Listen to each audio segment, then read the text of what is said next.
ఆరోగ్యమైన నాగర్ కర్నూలు జిల్లా నిర్మాణం కొరకు మహాత్మా గాంధీ కలలుగన్న గ్రామ స్వరాజ్యం కొరకు స్వచ్ఛతకై నా వంతు కృషి.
పోతే మనకు వాసన కొట్టి మనం వస్తాం. ఇంకా ఆడవాళ్ళకి మనకే తలకాయ నొప్పి అవుతుంది, ఇజ్జత్ పోతుంది, ఈయన పోతుంది, అన్ని ఇప్పుడు అయిపోయినాయి. ఇప్పుడు ఖచ్చితంగా కట్టుకుంటాం సార్. మొత్తం రింగులు కూడా ఓపించాను సార్. మేము గ్రామ సంఘం లీడర్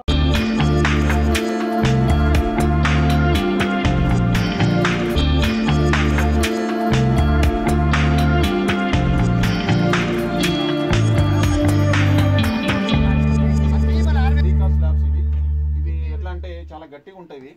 ఇవి మనకు మ్యానుఫ్యాక్చర్ రెడీమేడ్, దీంట్లో క్యూరింగ్ అయ్యి పర్ఫెక్ట్ అయ్యి అన్ని మొత్తం రెడీగా ఉంటుంది. ఇది పలకలు ఇవి. ఇంకోటి ఇది గ్రీన్ బిల్డింగ్ కాన్సెప్ట్ అనమాట. అంటే ఇది మన డిస్మెంటల్ చేసినప్పుడు కూడా ఎక్కడ దుమ్ము ధూళి ఉండదు. తర్వాత ఇమీడియట్ గా ఫాస్ట్, క్వాలిటీ అన్ని విధాలుగా మంచిగా ఉండే మాదిరి దీన్ని ఎంచుకున్నాము. కాంట్రాక్టర్ ఒకను మన ఇది ప్రీకాషన్ ఒక కాంట్రాక్టర్ మాట్లాడి అతని సహకారంతోనూ ఇతను ఇక్కడ ఉన్నారు మాకు లోకల్గా అందుబాటులో. మేము చెప్పిన మాదిరిగా వాళ్ళు ధనాదానం చేసేస్తున్నారు. త్వరగా ఒక రోజులో 4 బాత్రూమ్లు ఫిట్ చేస్తున్నారంటే అది ఎంత అది ఫాస్ట్గా అవుతుంది. తర్వాత మంచిగా అవుతుంది సార్. సో అన్నీ ఇస్తాం.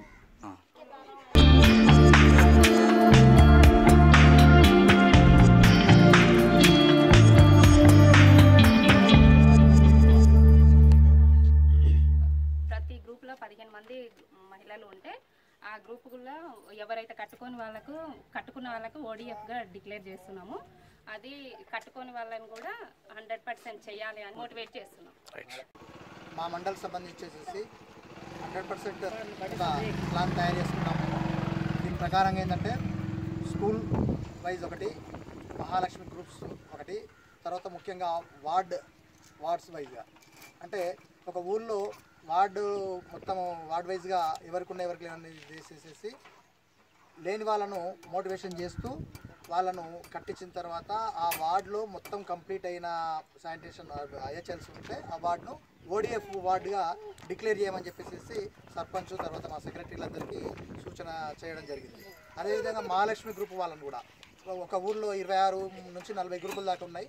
ఒక్కో గ్రూప్లో ఎవరెవరికి లేవో వాళ్ళని గుర్తించేసి వాళ్ళని మోటివేషన్ చేసిన తర్వాత వాళ్ళు కట్టుకున్న తర్వాత ఆ గ్రూప్ని ఓడిఎఫ్ స్వచ్ఛ గ్రూప్గా గ్రామ పంచాయతీ లెవెల్లో డిక్లేర్ చేస్తూ వాళ్ళకు పబ్లిసిటీ ఇస్తూ మిగతా గ్రూప్ వాళ్ళు. మనం మెయిన్గా అయితే పరిశుభ్రత, మరుగుదొడ్లు, రోడ్లు, డ్రైనేజీ వీటి గురించే చర్చ జరుగుతుంది. కాబట్టి మీకేమైనా ఇంకేమైనా సమస్యలు ఉన్నా చెప్పుకోగలరు.